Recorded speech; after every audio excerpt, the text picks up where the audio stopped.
Mhm. Mhm.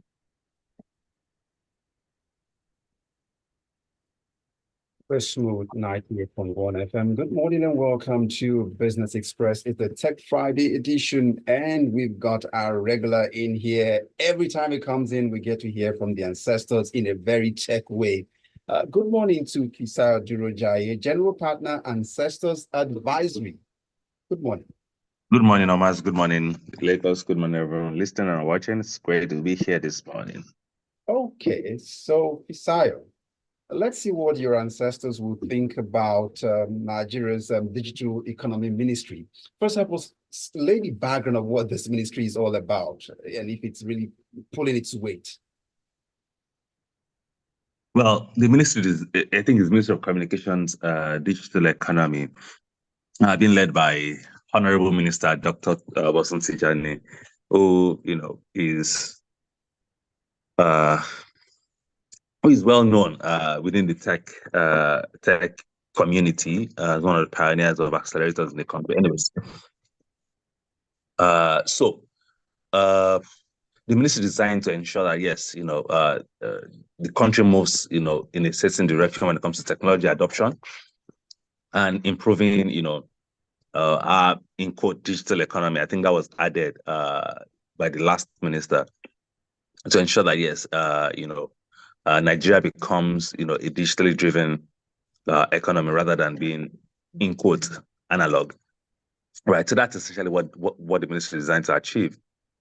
Right. So, but is the ministry pulling his weight? Well, that's depending on who you ask, We're asking Fisayo. Yeah. So I'm trying to just, rather than give a blanket answer, I'm trying to say, okay, what does it mean to pull their weight? Right. So it means they have to look at, say, broadband, infrastructure or internet penetration. We have to look at digital transactions. We have to look at just many things, national identity, surveillance, just so many things that will probably, fall under the purview, NIPOST, fall under the purview of the ministry. Well, as of today, I wouldn't say the ministry is pulling its weight because, okay, so for instance, the NIN, which the minister, what's it called, alluded to, the NIN and the linking to mobile numbers were designed to help track and identify people. But that has failed woefully as far as I'm concerned because kidnapping is still rampant. People are making phone calls and you still don't identify who these people are. Right, so that's a big, failure on the part of the ministry, or maybe it's the police or something that is not using the technology that's available to drive that. But again, it's still a failure on the part of the ministry to have that done. Internet penetration is still very low. Yes, of course, I know that telcos have been granted a license to deploy, 5G, 4G, 3.75, 3.5G, any kind of G you want to think about, right? But large portions of the country is still without, reliable data, right? Or reliable data connection. Again, that's a big issue on the path of the ministry. NIPOST, we've said a lot about reforms of our postal services. Nothing has changed. It's still exactly the same, right? But where we see innovations have been driven by, private sector, again, as little or nothing to do with the ministry. So in banking services, for instance, people are, the banks have led in digital innovation. I mean, CBN has supported, all of those kind of innovative, things, from NIBs to just many things that are happening within the financial services. Again, it's depending on how you look at it or who you ask. So human resource seems to be core of what you're alluding to already in its ability to pull its weight. And that leads us to the question if Nigeria can realistically train about 3 million people in tech talent over 4 years. Yes. So the minister had mentioned that yes, they're looking at doing that. But I think the pilot program started with 30,000 people. Again, that's what is this number in the midst of many, right? So how again, my biggest concern is how do you want to to do that? How do you intend to train 3 million technical talent in software development, in UI, UX, in just many things, right? From what I've seen in the news, it might look like they're partnering with people, private sectors across different states, to train people. Say some will be done remotely, some will be done physically, right? And of course, the goal is to then place this tech talent within tech companies in the country or abroad, as it were, because again, Nigeria seems to be leading in the path of, say, of talent exports within the tech community already anyway. So again, training millions of people to be placed in jobs within the country or outside is a good right step. But do we have the capacity to train 3 million people in 2 years? Again, the implementation of that will be critical to see how the minister intends to achieve that. And of course, the quality of the training is also important, because if you're not, if you just if you just teach people, maybe I teach people software development, and you're using slides on the screen and telling them that yes, this is how to write the code, without necessarily showing them and giving them or having a computer or a personal computer to ensure that you're able to practice what you've learned, and of course give them case studies or project that they can continue to work on. Because again, you can't just teach people like university and then hope that they become successful in a career. So that to not just teach or lecture in that means, we have to show them, training. That is what it needs to be done. I hope we get it right this time. All right, that in itself is where we get the listener to know they can be, that's the clients to also know. We like to know what their thoughts are regarding the impact so far of the digital economy ministry in Nigeria and how they can be more effective. And let's get your thoughts onto 0809-444-0981. Fisayo, let's talk about the role of our educational institutions that's in the pipeline. Should it be supplying tech talent that the nation needs, and then link that also to what should be the focus on education sector instead? I think that's probably a lost cause, as far as I'm concerned. Many tech people I know were not trained from the university. Many professional tech talent I know, yes, they probably studied computer science, computer engineering in the university, but what they learned, they learned it outside of the university system, right? When your professor trying to teach you, Fortran, COBOL, Basic, all the, that no one uses, right? So that's a big what's it called, problem. So it means for the education sector to be able to develop, it means that yes, you have to do a complete overhaul of the curriculum. That's number one. Number two is that I have to then do a complete overhaul of the of the teaching talent in there. Lecturers have to be better, because you can't teach what you don't know, right?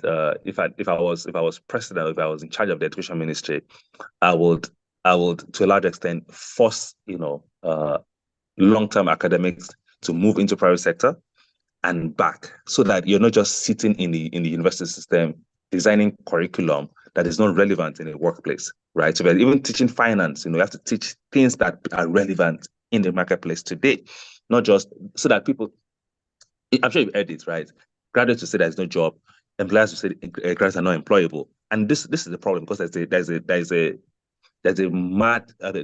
wide what's it called, variation between what the employers expect versus what the schools are putting out. So again, I don't think that the university system is designed to train people for the workplace. All right, so Fisayo, we've dwelled on the need now for so it will look like as if there should be a collaborative effort between the ministries and ICTs and private institutions to get us to that manpower level we need in the country. So let's look into the fiber network cables. What do you make of the $2 billion to wire the entire country? Well, it's a great idea, but I don't think that we need fiber optic cable across the country, right? The investment does not justify some of those. Doesn't justify it. So I'll give an example. Basic power. right? Many discos, at least 2 or 3 discos, have returned their license to the federal government that we're not doing again because the cost of running, delivering power to some areas. So, for instance, parts of the Northeast, I think AEDC, that's Adamawa Disco, something like that, at has returned the license like we're not doing again, right? Because the population density in that area is not that deep. So it means I have to run wires through to people. And of course, if something as basic as power is not as viable as we expect it to be, data connection, fiber optic cable connection is not on the same level because I'd rather have power than have internet. Again, well, many people would say that because even if you have internet without power, your internet is useless, right? So I don't think that is even a project that should be embarked on in the first place, right? Good quality internet can be decent quality internet can be transmitted via mobile networks, right? That works and is useful. So I don't think we need to then start laying cable across the country to ensure that we achieve that. The places that need fiber optic connections probably have them today, right? It can get better, but again, that so city centers that require some of those things, I'm probably getting into all of that today. So we don't need to lay cables across the country. I heard the minister talk about non-consumption and saying that yes, if you lay cables, they can then force, say, government schools, government hospitals onto the network so that the question around non-consumption can be addressed. But again, that's also a big problem because again, think about power, for instance. Some of the biggest issues that power distribution companies have is that government agencies don't pay, right? So military hospitals, military installations, police installations don't pay for power.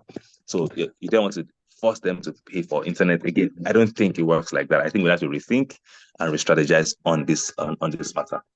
On a final note, let's conclude on this note. Do you think the goals of the ICT ministry can be accomplished by 2027? You've got just barely a minute to do this.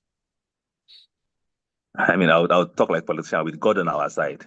Anything, we can achieve it. So let's go over to a bit of message. I think I see one on the horizon already.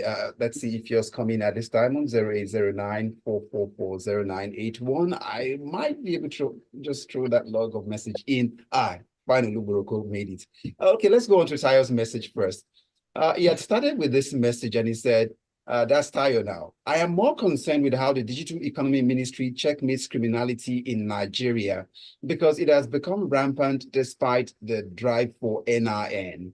Now, please check the minister's recent post on NIPOST. You see the point play there. Check the minister's recent post on NIPOST. It's improving. We just have to sustain it. Then it concludes with this message.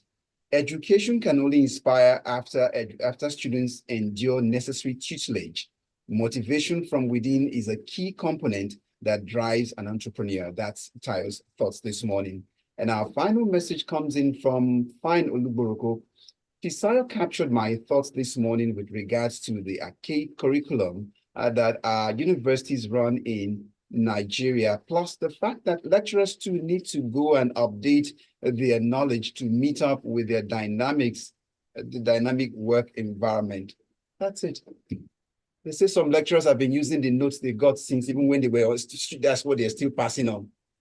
Yeah, I mean, so many of them have crammed the book that they don't have to look at the books again. So because you know what they taught in 1965, they're still teaching the same thing in 2024.